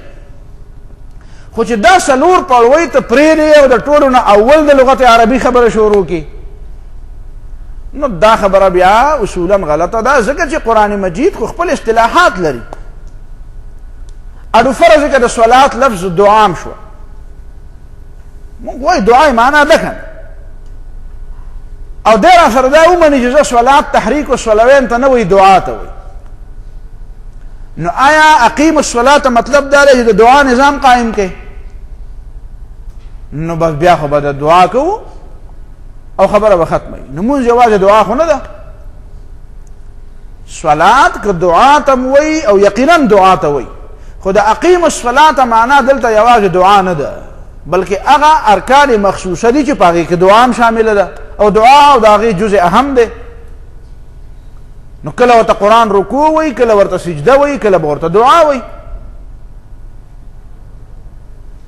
خو چې یو سړی قرآن تفسیر په قرآن نه کوي او د قرآن تفسیر په سنت نه کوي، نو هغه به بیا څه کوي؟ هغه به وایي چې هلکه صلات دعا ته وایي او زکات پاکۍ ته وایي او حج قصد ته وایي. نو حج خو په عربۍ کې قصد ته وایي او تفسیر د لغت قرآن په لغت عربي سره خو به کوي، او تا خو راته ویلی چې تفسیر د قرآن په لغت عربي ټیک دی. نو ما راته ویلی چې تفسیر د قرآن په لغت عربي باندې درست دی، خو ما وی چې دا د هغې څلورو خبرو نه بعد دی چې کومې خبرې د هغې نه مخکې دي، او که دا تفسیر د قرآن په لغت عربي باندې د هغې څلورو خبرو نه بعد نه یو د هغې نه مخکې، نو دا بیا تفسیر القرآن نه دی، بلکې دا خو بیا تحریف القرآن دی. دا خو ته په قرآن کې بیا تحریف کې. نو مرزا غلام احمد قادیانی دی او که غلام احمد پرویز دی او که بل دی او که سر سید احمد خان دی او که د دې زمانې دا مریدان دي، نو د دې له ټولو نه لویه غلطي دا ده، په دې ګمراه دي چې دوی قرآن تفسیر مخکې په قرآن کې نه ګوري او د قرآن تفسیر په احادیثو کې نه ګوري، خو بیا په لغت عربي باندې کوي، په عربۍ کې دا معنا ده. نو په عربۍ کې خو د صلات معنا دعا ده، نو بیا خو مونځ ته حاجت نشته، خو دعا به کوو. نو چې سړی د ماسپښین مانځه په ټایم کې راشي او لاسونه اوچت کړي او دواګانې شروع کړي او مونځ ونه کړي، نو ده په اقیم الصلاة عمل وکړو. یا وآتو الزکاة معنا پاکي کوئ، نو بس بیا خو صابونونه ځان ته ونیسه، نو چې دړی صابون هم په ځان باندې ولګوې او وینځې، نو ته به د آتو الزکاة مصداق شي. صابون خو ستا نه زیات ښه صابون بوش په ځان باندې مږي، نو هغه آتو الزکاة کې شامل دی، هغه زکات ورکوي. زکات ورکول دغه ته وایي. یا حج څه ته وایي؟ قصد ته وایي. نو قصد خو قصد ته وایي، نو قصد خو ارادې ته وایي. نو اراده خو د هر شی دا ته چې د شکور نه خپې راتاو کړې، نو دا اراده یي که نه یي؟ نو دا هم یو اراده ده. نو نفس ارادې ته خو نه وایي، او که وایي ورته نو په لغت کې به وایي، نو په اصطلاح کې خو حج هغه افعال مخصوصه ورته وایي. نو دا اصل کې د خلکو دا بنیادی غلطي ده چې هغوی یو خبره خو دا دغه مې دغه بنیادی اصولي خبره وکړه. خو درېیمه خبره بنیادي بله کوم هغه دا ده چې موږ ته پته ده چې د دې خلکو عربیت څنګه دی او زموږ په دې بر صغیر کې د عربیت څه حالت دی. د عربیت څه حالت اول خو دا ده چې بعضې صحابه کرامو ته په خپله د عربۍ ژبې د لغت په لحاظ سره اشکالات را پیښېدل. اشکالات لکه د مثال په طور باندې حضرت عمر رضی اللہ تعالی عنہ یو خبره وکړه په منبر باندې چې قرآن مجید کې چې الله تعالی فرمایي چې وفاکهة وابا، وفاکهة وابا، وی هذه الفاکهة عرفناها. خلقو ته وی دا فاکهه خو مونږ پیژنو، میوې ته وی ما یتفقه بها، چې سړی د ډوډۍ نه پس د خوند دپاره خوري. هغې کې هم بیا د فقهاو خپله آرا ده چې کوم شی فاکهه ده او کوم نه ده. هغه اصول شاشي او د نور الانوار او د حسامي باس لپسې نظم. خو به هر حال خو فمل ابو، دا اب پکې څه ته وایي؟ دا خو نه پېژنم. وګوره حضرت عمر عرب دی خو څه پکې نه پېژني؟ اب پکې نه پېژني. د پښتو ټکي ته به یې ولې د پښتون نه مانه ما که اوس مې درته ډېرې ووې بې شمېره د پښتو ټکي دي او چاله نه ورځي. تنبیز څه ته وایي؟ لکه تنبیز کوم ځای ته وایي؟ ته په ګوته کېده اینه یو قسم په ګوته نه دا تنبیز پښتو څه شی دی؟ بل مې چاته ووایي زیزمې، نو زیزمې هم نه پېژندې. زیزمې خو ځینې خلک پېژني. لیمو، لیمه پېژنې په پښتو کې؟ دا چل دا ټول په دې مخ کې تنبیز او زیزم او لیمه. نو دا پښتو دا د پښتو لغت ټکی پوهېږې په خبره باندې. ځینې پښتو خو داسې د افغانیانو په وجه باندې زمونږ د پښتو لږه خم شوه، ځکه بعضې ټکي د پښتو مونږ ته نه و معلوم. اول کې به و خدای خبر اوس دیم بیا اول کې چې دوی ورالو نو ریډیو ته به یې غږ ډبې وې غږ ډبې ډبې دی او غږ ته وځي هم دا صحیح خبره ده که نه غږ ډبې پوه شو په خبره باندې. نو دا بعضې نومونه به یې ډېر مزېدار غونته کوي. نو دا د الفاظ د عربی ژبې بعضې الفاظ دي چې عربي ژبه ده خو تاله به نه درځي پوهېږې په خبره باندې. تنبیز دي صدغینو ته وایي. صدغین پېژنئ که نه دا د خپل غوږ ته مخامخ په دې ځای باندې ګوته کېدی د سترګې او د غوږ په دې منځ کې دلته یو اډوکی راوتی دی. دغې اډوکي ته څه وایي؟ دې ته صدغین وایي، صدغن ورته وایي په عربۍ ژبه کې، او په پښتو کې ورته تنبیز وایي. وایي دا تنبیز د باندې ووم. نو خلک یې وایي خو پته ورته نه لګي چې کوم ځای به بیا وایي. ته ورته وایې زه ته یې ووایه چې ته کوم ځای وایې او که ورته معلوم نو بیا نو دې نو دا فمل ابو فاکهه پیژنو خدا ابن څه ته وایي؟ ابن. نو ګوره اب په عربۍ ژبه کې ګیا ته وایي، هر شینکي ته وایي چې هغه څاروي خوري، یا هغې چراګاه او هغې ورشو ته وایي چې په کوم کې څاروي سریږي.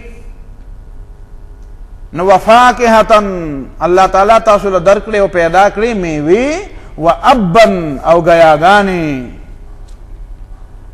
او ورشوګانې، متاعا لکم ولانعامکم چې دا ستاسو دپاره او ستاسو د څاروو دپاره څه دی؟ فایده ده. نو حضرت عمر رضی الله تعالی عنہ د ابن په معنا وی زه نه پوهېږم. هغه هلته صورت نحل کې به راشي، هلته هم یو لفظ راغلی دی او یأخذهم علی تخوف. نو حضرت عمر رضی الله تعالی عنہ پاسېدو خلکو ته یې ویي چې زه نه پوهېږم چې تخوف څه ته وایي، تخوف څه معنا ده؟ نو یو سړی پاسېدو ویل تخوف معنا دی تنقص کمول، او یاخذهم یا الله تعالی تاسو له سزا درکړي ام نیسي علی تخوف چې ستاسو د قوم افراد کم کی ابادیم کم شي، دا عذاب دی لکه نن چې په خلکو مسلط دی. نو آباده کمول چې دي دا د الله تعالی د طرف نه، دا خو عذاب دی. او مونږ ته خلک وایي چې دا بچے دوهی اچھے لږ بچي پکار دي. نو یورپیان وایي ډېر پکار دي. نو ما یو ته ووایي نو دا مریضو ما په مخکې خو یې نه وی خو بل چا نا مریض جواب کړی زما د خبرې. ما وی یورپیان وایي چې لږ پکار ډېر پکار دي او دلته مونږ ته خلک وایي لږ پکار دي او خبره راغلې د یورپ نه ده. نو یو مریض جواب کړی وی دا هغې ځکه ډېر پکار دي چې د هغوی هغه کم دي نو هغې له ډېرول پکار دي او زموږ دا ډېر دي نو دا کمول پکار دي. نو ما وی چې مریضه د هغې هغه ولې کم دي ځکه چې دا ستا خبره یې منلې وه. هلته هم خلکو یو ځل داسې ویلي چې کمول پکار دي. نو کوتک هغه تجربه بیا دلته مه دوهراوه چې موږ بل ورځ بیا چغې ووو چې ډېرول پکار دي. دا کومه طریقه ده؟ یو ځل به چغې را پیدا کړو چې کمول پکار دي، چې بیا کم شي نو بیا به دومره کم شي چې زمونږ څومره کم وایو د هغې نه به هم ډېر کم شي. نو بیا به وایي چې ډېرول پکار دي. نو خیر دی بیا ووایه. نو دا کومه بېوقوفي شوه که نه شوه چې یو ځل چغې وایي چې کمول پکار دي، نو بیا خو به په حد ودرېږي نه، نو بیا به دوباره وایي خیر دی که نه چې بیا ډېر کم شو نو بیا به چغې ووایي. نو بیا ته ځان له څه روزګار ګورې. نه دې نه خو دا معلومېږي چې ستاسو روزګار نشته او ځان له څه روزګار ګورې. دغه شان یو ځلې په ګاډي کې ناست نو زه به یې پېژندم که نه پېژندم والله اعلم. دا بعضې خلک ځان نشي ناغرضه غونته کې وایي چې راشه اسم په ګاډي کې راته میلاو شوی دی چې لږې تنګ. نو ما ته وایي چې یاره جي دا علما داسې کوي چې دوی وایي چې دا خانداني منصوبه بندۍ باندې دا خرچه نه ده پکار او دا نه ده پکار، او یو طرف ته دا وایي او بل طرف ته دا وایي چې الله تعالی چې څوک دنیا ته د را پیدا کولو فیصله کړي نو هغه څوک نشي منې کولی. نو ما ستا په دې عقیده ده دا دویمه خبره چې ته کوې. وایي او که نه زما په عقیده ده که نه چې زما په عقیده ده پکار چې د مولیانو پې عقیده وې نو چې خدای پاک څوک را پیدا کوي به خامخا را پیدا کېږي. نو که مونږ کوشش وکړو به را پیدا کېږي او که مونږ کوشش ونه کړو به نه را پیدا کېږي. نو دوی خامخا زموږ د دې کوشش مخالفت ولې کوي؟ ما هغې دا وایي چې تاسو دومره بېوقوفتوب ولې کوئ چې خدای پاک اسم را پیدا کوي به را پیدا کېږي او چې نه را پیدا کېږي به نه را پیدا کېږي. تاسو په دې خبرو د قوم دا دومره پیسه ولې ضایع کوئ او تاسو په دې بېوقوفتوب پسې خفه دي چې دا کار ولې کوئ؟ دا بیا بې مطلبه کار شو. چې تم په دې پوهې چې الله څوک را پیدا کوي به را پیدا کېږي او چې نه را پیدا کوي به نه را پیدا کېږي. نو بیا ته ولې د قوم دا دومره پیسه ضایع کوې؟ فضولي لګېده د خلکو له ورکوې ولې نه چې د خلک د لوږې نه مري، چې څوک د لوږې نه مري دا پیسه هغوی له ورکړه، په خانداني منصوبه بندۍ مه لګوه. نو بیا خاموش. تاسو زما په خبره ورسېدئ.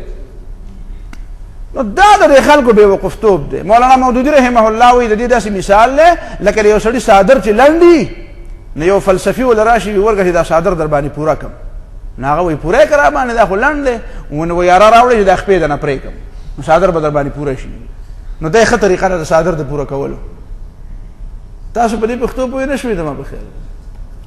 او پخوا نه یو سیده ساده د بټخیل شاعر ویلی و چې د څادر سره خپې غځول ښایي او هسې نه چې خپې وباسې د څادر نه، چې څادر لنډ وي نو خپې ورته څه که را ټونډې که ورته ټونډې پېژنې را غونډې که نه کوي خبرې وباسې تېمه. نو به هر حال مطلب یې دا دی چې وسایل وایي وسایل نشته. ناولې د مسلمانانو په وسایلو باندې ډاکه واچوله، وسایل را نه ویوړو، په سر یې راله داسې شیونه کېنول چې هغه نادیده چې څومره مومي نو همره خوري. پوهېږې په خبره؟ او په هر یو څیز کې د ده پرسنټیج دی.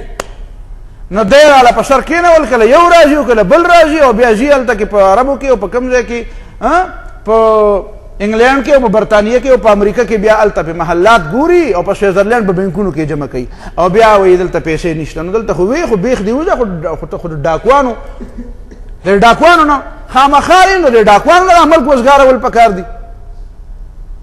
نو ډاکوان یې راله په سر کې نه بیا وایي یاره جي اوس خو چې پیسې نشته دی نو بچي کم پکار دي. نو پیسې خو زما د وطن ډېر شوی زما په دې وطن کې خو ډېر زیات وسایلو. نو دا پیسې چېرته لاړه؟ دا چې بار ته کومه تلې دا راوړه چې بیا به د خلکو پوره نه شو، نو بیا به ګورو نه پاس به بیا خبرې کوو. به هر حال تخوف معنا وی تنقص دی، کمول، دا د عذاب طریقه ده. افراد آبادي کمه شي. نو هغه ورته وی حضرت عمر ورته وی دلیل پیش کړه. نو هغه د خپل قبیلې د یو شاعر ابو کبیر الهذلی یو شعر پیش کړو چې په هغې کې د تخوف معنا تنقص وه. اب وروستو په صورت نحل کې تا ته زه بیان وکړم. نو دا بنیادي خبره شوه چې عربي ژبه باندې خو کله کله عرب هم نه پوهېږي. د دې وجه نه امام شافعي رحمه الله کتاب الام کې یو قول کړی دی او امام سیوطي رحمه الله هم نقل کړی دی، نور علما هم نقل کړی دی. امام شافعي رحمه الله وی لا يحيط باللغة الا نبي. په عربی ژبې سوا د پیغمبر علیه السلام نه بغیر بل څوک نه پوهېږي. د عربی ژبې محیط علم چې په عربی ژبه ښه پوهېږي او د ژبې تمام لغات ورته معلومي، دا سوا د رسول الله صلی الله علیه وسلم نه بل چاته نه دي معلوم. نو تفسیر د قرآن په لغت عربي باندې به هم کې، خو یو دا چې په لغت عربي باندې هغه عرب چې دي نو هغې ته هم ټول لغات نه دي معلوم. اب هم پسې تتبع کوي، ګرځي به پسې، نو ته به هم پسې ګرځې. اته چرته کې د اردو منجد پیدا کړی یا فیروز اللغات پیدا کړی، نو بس هغه منګکوري چې وایي یو د کورکمان غوټه مونتې وه په شی راواړوله ویې زه حکیم یم. نو دا هم د هغه یوې غوټې حکیمان دي. فیروز اللغات یې چرته پیدا کړی او ویل جي په دې کې عربي هم شته او په دې کې اردو هم شته او په اردو کې ډېر شی عربي ده، په اردو کې وایي ډېر شی څه ده؟ نو وایي دا خو هم تاسو ته معلومه ده، په اردو کې خو د عربۍ ډېر شی الفاظ دي. نو دا دویمه خبره دا ذهن کې کېنوئ چې په دې اردو ژبه کې خو د عربۍ الفاظ دي، خو دې د عربۍ ژبې د الفاظو معانی بدل شوي دي، د ډېرو الفاظو معانی څه شوي دي. او دلته د خلکو دا غټه غلطي چې هغې یو لفظ د عربۍ لفظ دی، په دې خبره لږ ځان ښه پوره پوهوئ. یو لفظ د عربۍ ټکی دی، د عربۍ نه راغی فارسۍ ته او د فارسۍ نه راغی اردو ته، یا د عربۍ نه برای راست راغی اردو ته او پښتو ته. نو بیا په دې پښتو کې او په دې اردو کې چې د هغې لفظ کومه معنا مشهوره شوه، نو دا ضروري نه ده چې دا لفظ دې هم په حقه معنا کې مستعمل وي چې کومه معنا یې په څه کې وه، په عربۍ ژبه کې وه، بلکې کله کله داسې وشي، بلکې ډېر ځله داسې وشي. او زما د دکتورې د پی ایچ ډي موضوع دغه ونه، په دې باندې ما ډېر زیات ځان ستړی کړی. د دې څه کتاب خو نه و، خو ما خو خواره واره څیزونه را جمع کول او کتل. نو ما ته په دې کې دا معلومه شوه چې ډېر الفاظ د عربۍ ژبې داسې دي چې د هغې تلفظ او د هغې لیکل، د هغې کتابت، د هغې معنا پاغی کی تضییق او توسیع بلکہ پاغی کی تضاد. ځینې الفاظ داسې دي چې د هغې شکل بدل شوی، ځینې الفاظ داسې دي چې د هغې کتابت بدل شوی، ځینې الفاظ داسې دي چې د هغې په معنا کې تضییق راغلی، ځینې داسې دي چې په هغې کې توسعه راغلی ده، ځینې داسې دي چې په هغې کې من وجهین تضییق دی، من وجهین توسعه ده، او ځینې الفاظ داسې دي چې په هغې کې بالکل تضاد را پیدا شوی دی. نو دا خو لوی علم غواړي، دا خو پوره مطالعه غواړي. داسې خو نه وړي پیروز اللغات دې وکته پکې در سره پروت دی او ته د یوې غوټې کورکمان حکیم یې. دا خو به دا ټول لغات کتل غواړي، نه داسې معمولي خبرې خو نه دي. لکه مثلا د الفاظو په لحاظ سره هلکه حیا څه ته وایي؟ حیا په پښتو کې حیا څه ته وایي؟ وایي دا څه بې حیا دی. حیا ورته وایي که نه وایي؟ په عربۍ ژبه کې حیا څه ته وایي؟ همدغه حیا ته وایي. یو قسم غږ نه ګوره، په عربۍ ژبه کې دی یو حیا او یو دی حیا.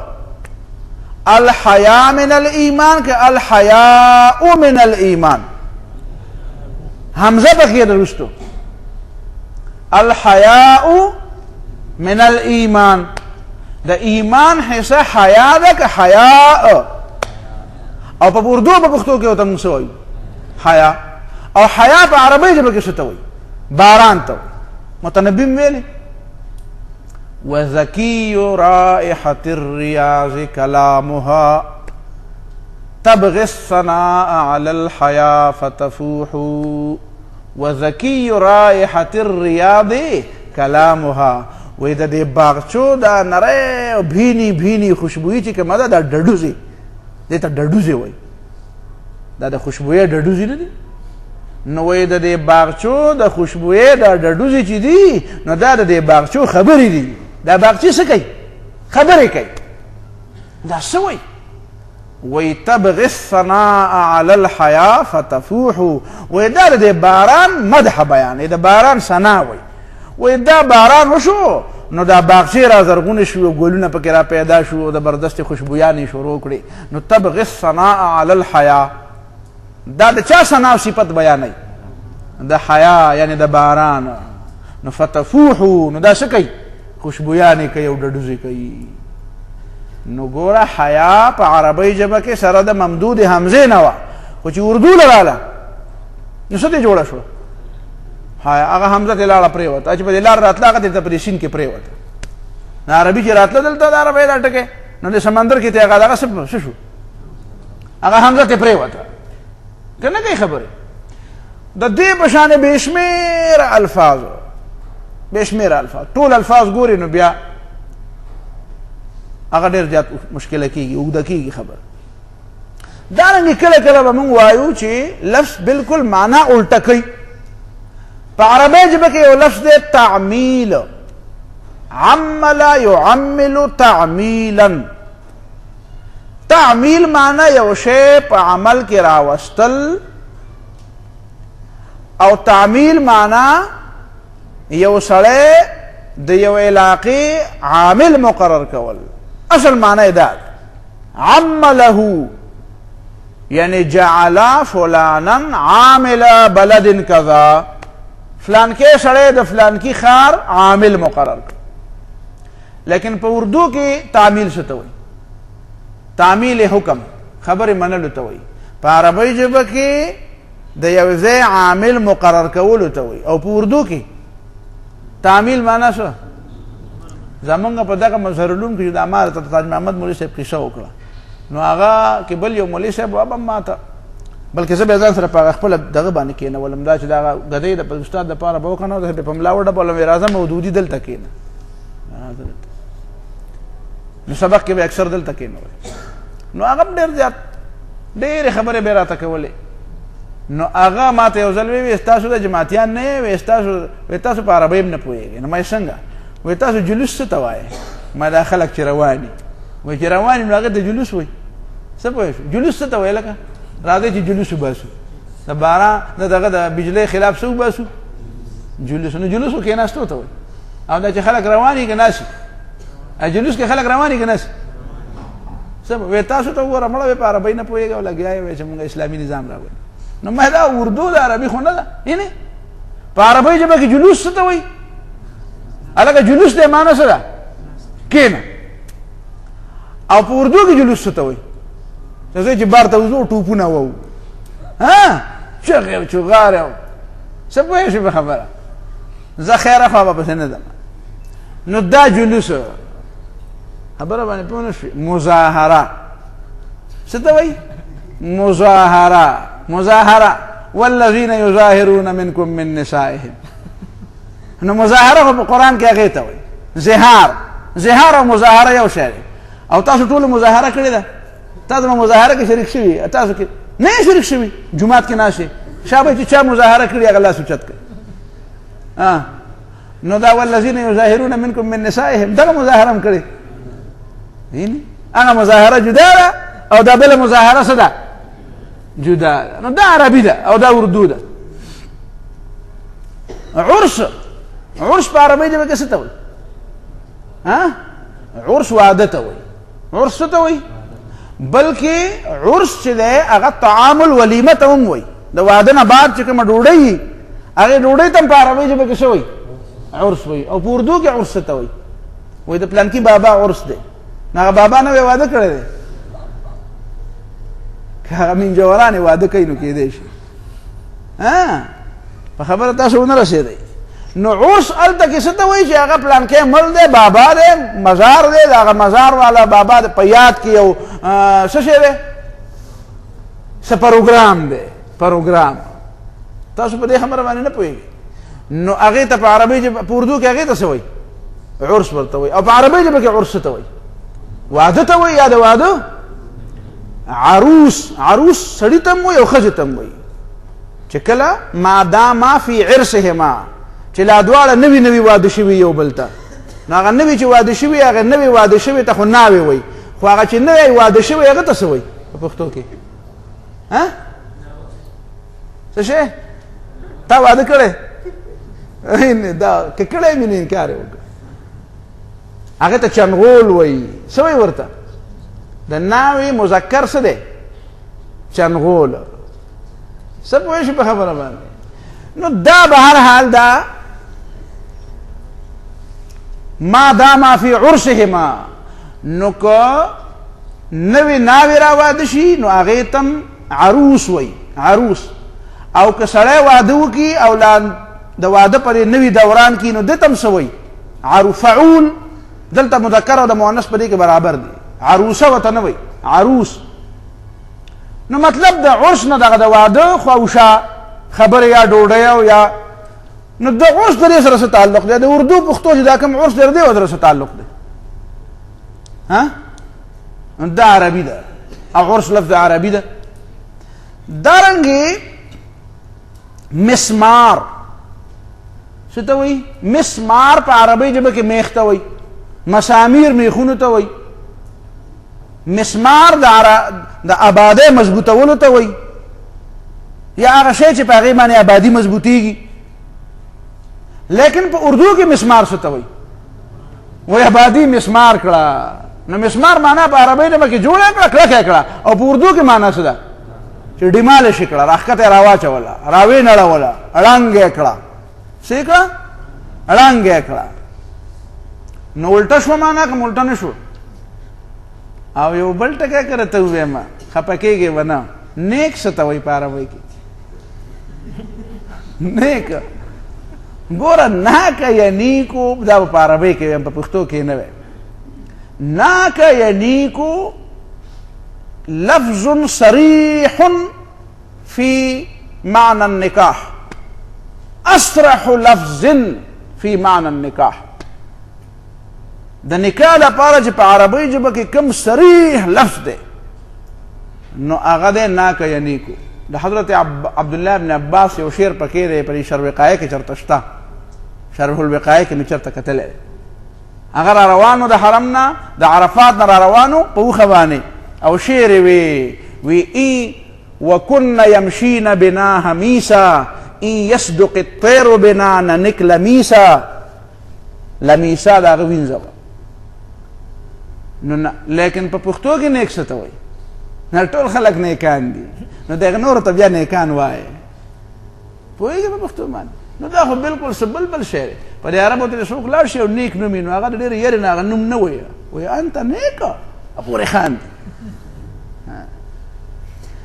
خو صرف دومره ده چې دا یا په اردو په پښتو کې لږه غونې مجهوله ده، په عربۍ ژبه کې یا یې معروفه ده. دا تقسیم هم د وروستو خلکو کړی، دا په عربۍ کې دا تقسیم نشته. دا یا یې معروف او یا یې مجهول دا تقسیم هم په عربۍ کې نشته. دا زمونږ په اردو کې دا تقسیم دی، دا یا یې معروفه ده او دا یا یې مجهوله ده. چې دا یا چې کومه داسې بالکل ښکاره کې که نه نیک نو دې ته یا یې معروف وایي، او نیک کور دې ته وایي، کور دې ته وایي څه وایي مجهول، او کور دې ته څه وایي وایي معروف. نو به هر حال دا یې اوس دلته یو بله غلطي را پیدا شوه. تاسو په خبره پوهېږئ که نه؟ خپله مقاله درته وایم چې په هغې موضوع دې پوه کړم، لکه چې ډېره اهمه موضوع ده. کله کله یو سړی داسې وکړي چې هغه په دې کې خطا شي چې وایي دا لفظ خو د عربۍ دی، دومره ورته پته بیا د عربۍ ژبې نه دا لفظ اردو ته راغلی دی، نو د ده په دماغو کې خدای خو د عربۍ نم خبرې او د اردو نم خبرې، خو چې په اردو کې کوم لفظ راغلی نو بار بار د ذهن له دا لفظ راځي. نو دی وایي چې د عربۍ د دې لفظ معنا هم هغه ده چې کومه په دې اردو کې ده، بیا چې دی الټا دا لفظ بیا واپس اردو نه عربۍ له وړي، عربي وایي بیا. نو د ده په دماغو کې د دغه لفظ د اردو هغه معنا پرته وي، نو دی دغه لفظ په عربۍ ژبه کې د اردو په هغه معنا کې استعمال کړي، او د ده دا خیال چې دلته د عربۍ ژبې ټکی و او دلته دا معنا وه او د عربۍ ژبې کې ما استعمال کړه او دغه معنا ده. نو خبره د کوم ځای نه کوم ځای بوځي. دې کې به درته دوه مثالونه ووایم او هغه دواړه مثالونه د دې زمانې د خلکو دي. هغه یو خو وفات شوی دی زمونږ د استادانو استاد، نو نوم یې نه علم، او بل ژوندی دی نو نوم یې نه علم، او زما ډېر محترم دی نو نوم اخیستو ته حاجت نشته، خو عبارتونه به یې راته وویل. دا یو محترم په عبارت کې او کتابونه دواړه د ما سره شته، زه ګورم. نو یو محترم په کتاب کې لیکلي دي، په یو کتاب په مقدمه کې. اوس ګوره مصروف یو ټکی دی، څه شی مصروف. هلکه موږ په اردو پښتو کې مصروف څه ته وایو؟ مشغول ته، مصروف بیزي. نو مصروف د عربۍ ډول لفظ دی. د ده په ذهن کې دا ده چې مصروف عربي ده، په عربۍ کې معنا هم دقه ده. نو بیا چې په عربۍ کې لیکلی دی نو یو کیسه خپله کړې ده چې ما خو کتاب لیکه خو وکنت فی تلک الایام مصروفا جدا، وکنت فی تلک الایام مصروفا جدا. مطلب یې خو د په ذهن کې ټیک دی چې زه په دغه ورځو کې ډېر زیات مصروف وم. نو په عربۍ ژبه کې د مصروف معنا دا ده چې زه په یو لار روان وم او چا دې بل طرف ته واړولم. نو هغه عرب چې دا ګوري نو هغه به ورته وایي چې یاره دا به چا اړولی څه چل به شوی، او د ده مطلب خو دا دی چې زه ډېر ناوزګاره وم. ما دا خبره خو اسانه ده، سړی وایي زه ناوزګاره وم. نو څوک د دا تپوس نه کوي چې ته به څه ناوزګاره وې، خو هغه په ذهن کې دا ده چې به د دې مصروف معنا ناوزګاره دی. حالانکه د ناوزګارو لپاره اوس یو بل لفظ دی، څه مشغولا. نو چې هغه ته مشغول وې، شغلني الامر عن کذا، شغلوني عن، ولا په حدیث کې راغلی دي کنه، ملأ الله بیوتهم نارا شغلوني عن الصلاة الوسطى. نو لږ وسعت علم هم غواړي کنه چې سړی د هغه لفظ بل مرادف بیا وګوري، هغه استعمال کړي چې په عربۍ ژبه کې د هغې دپاره کوم استعمال شوی. خو دلته غلطي دا وشي چې دی د عربۍ ژبې هغه استعمال شوی لفظ نه ګوري، دی ګوري چې په اردو کې دا لفظ د عربۍ شته. دا ځکه وایم چې دا مریدانو د هغه غلطۍ دی درته واضح کومه که نه، که په خبره پوهېږي هله چې مریدان وایي چې په عربۍ ژبه کې خو په اردو کې خو ډېر شی عربي ده او اردو مونږ له راځي، نو دې معنا دا ده چې نیم عربي مونږ له راځي. نو ما چې تا له کوم عربي درځي هغه ته نیک یې ځکه دله درځي، نیکه تا له داسې عربي درځي، په خبره نه پوهېږي. نو كنت حينئذ مصروفا جدا، نو مشغولا نه وایي مصروف. خو دا خو لا دومره غټه خبره نه ده، خو د دې نه بله ډېره زیاته غټه غلط هغه دا ده چې هغه بل زما محترم دی. نو استاد خو مې داسې نه دی، خو کتابونه خو مې وله کتلي دي. نو هغه لیکلي دي، اوس فرض کا غرور یو لفظ دی. غرور، غرور په عربۍ ژبه کې څه ته وایي؟ دوکې ته. زخرف القول غرورا. زخرف القول غرورا. غرورا مانا دوکے دا پا. غرور شیطان توئی. غرور وغرهم باللہ الغرور فعول وزن دے. فعول بمعنى الفاعل راضی و غرور خو مصدر دے. نو وغرهم باللہ الغرور. لیکن پا پختو پا اردو کی غرور سے توئی تکبر توئی. پا پختو پا اردو کی غرور سے توئی. اس دو کتاب پا عربی کی نکلے دے اور پا عربی کی پا یو فصل کی دا اللہ تعالیٰ صفات بیان نہیں. نو دا اللہ تعالیٰ پا صفاتو کی وئی کہ لا ينبغي الغرور لأحد الا للہ. نعوذ باللہ. اس دا پا ذہن کی خدا خبر دا کہ لا ينبغي الغرور لأحد دا اچھا دا پارا تکبر مناسب نہ دے الا للہ. لیکن آیا پا عربی جب کہ دا غرور مانا واقعی تکبر دے نا. دا غرور جب مانا خو پا عربی جب کہ دوکا دا نو تصویت لا ينبغي الغرور الا للہ اسے مانا دا خدا خلقو لا دوکے ورکی کہ خدا لسوک دوکے ورکی نا خدا چالا دوکے ورکی اور خدا لسوک دوکے ورکی. اگا چی یخادعون اللہ وهو خادعون دا یخو بلا مانا دا کنا اگو دا غیر مشاکلہ شوا. نو دا یو بنیادی خبره دا دومره عظیمه غلطی چې وشوه دا ولې وشوه. نو دا د یو عالم نه چې هغه په عربی ژبه هم پوهېږي، په علوم هم پوهېږي، اخلاص هم ډېر دی، تقوا هم ډېره ده او د علم دریابونه دي. دا دواړه مثالونه چې ما درته د کوم علماو پیش کړل. لیکن هغوی نه دا خطایي وشوه چې هغوی د اردو ژبې کې چې د عربۍ الفاظ دې خبرې خطا کړو، ځکه دې خبرې ته توجه ونه کړه چې دا کومه تا ته ما بیان کړه. نو دا کواتیک چې کوم دی او خرایر، نو دا کواتیک او خرایر چې نه تقوا شته او نه عقل شته او نه دومره ایمان شته، مریدان، نو دا مریدانو کې بس دومره دی به څنګه د دې غلطۍ نه بچ شي. نو هغه نه خو په خطایي دا غلطي وشوه او دی به د دیده دانسته دا غلطي کوي او دا به وایي چې زه جوړ ډېر د علم کار مې وکړو. ته به وایې چې هغه نه غلطي شو ده نه وشوه. ما نه هغه نه یو غلطي وشوه او په خطایي کې ته نه وشوه، په ناپوهۍ کې ته نه وشوه، پوه نه شو او دی به سره د پوهېدو دا دومره ډېرې بې شماره غلطیانې به کوي. او دویم فرق دا هم دی چې یو سړی د غلطۍ نه ځان د بچ کولو کوشش کوي خو چې بچ نه شي نو هغه ګناهګار نه دی. مجتهد کله کله اجتهاد وکړي خطا شي نو بیا ګناهګار وي که ثواب ملاوي، او چې لارې بالکل غلطۍ طریقې بالکل غلطۍ نو بیا خو الټه ګناه ملاویږي اگر چې حق ته ورسېږي. لکه وروسته به تا ته زه ووایم چې د قرآن مجید تفسیر بالرای کوي نو فاصوابه او صحیح تفسیر مو کوي نو فاخطأ، دا هم خطا شو، دا ته اجر نه ملاوي ځکه دا طریقې غلطه ده. نو چې په غلطه طریقه یو کار کوي او هغه صحیح شي نو بیا ورته اجر نه ملاوي، او چې په صحیح طریقه یو کار کوي او غلط هم شي نو بیا ورته څه ملاوي، یو اجر ورته ملاوي. دې خبرو نه تا ته اندازه ولګېده چې کوم خلک چې تفسیر القرآن باللغة العربیه کوي او خاص کر زمونږ د بر صغیر خلک او دا موجوده عرب هم، یوازې زمونږ د بر صغیر خلک نه، دا موجوده عرب هم، دا هم د کومې چې د قرآن په عربۍ کې په دې کې کوم علما دي پوهېږي، علما خو پوهېږي په دې کې چې کوم اهل علم خو عام چې ګریجویټ وي که نه عام په دې کې چې ګریجویټ نه چې ماجسټر هم کړی ایم ایم کړي هغه هم پرې نه پوهېږي څو پوره چې جوور علم د قرآن او سنت نه زده کړی نو هغه پرې هم نه پوهېږي. نو پته ولګېده چې بیا تفسیر د قرآن په عربۍ ژبه کوي نو څنګه کاڼي برغړی بیا. شریف مولوي صاحب د الله تعالی وبخښي زموږ استاد ور دی باجوړ نو هغه به وایي دا پلانکی سړی غیر منزل قرآن وایي، هلته یو کوشی بابا و پرې خوشحالګړ کې نو هغه به ته به وایي قرآن وایه نو هغه به وایي عسى ربکم ان یرحمکم، په ځای به وایي عسى ربکم ارحامکم.